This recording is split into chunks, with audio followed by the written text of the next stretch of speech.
Oilalarda ko'proq ayollar qaror qabul qilyapti. Erkaklar aralashmayapti. Ayollarning ishi deydi. Kechirasizlar-ku, kelin qilayotganda palama partish yo'l tutadi yoshlar, ayollar. Unga erkaklar tomoshabin bo'lib turadi. Ha, emish ishi ko'p emish. Qarigan chog'ingga joningni oladi ertaga u. U uydagi notinchlik senga insult bo'lib qaytadi, infarkt bo'lib qaytadi, qand kasal bo'lib qaytadi, umringni qisqartiradi ertaga. Biz kelajagimiz uchun uy quramiz, sharoit qilamizda oilani bu obodligiga e'tibor qilmaymiz.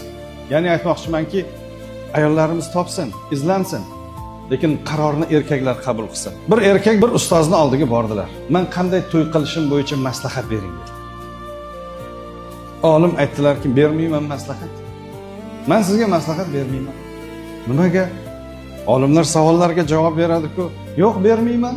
Nimaga bermaysiz? Men aytaman sizga. To'y mana bunaqa bo'ladi, nikoh bunaqa bo'ladi, masala bunaqa bo'ladi deb maslahat beraman. Siz uyga borasiz, ayolingizga buni o'rtaga qo'yasiz masalani.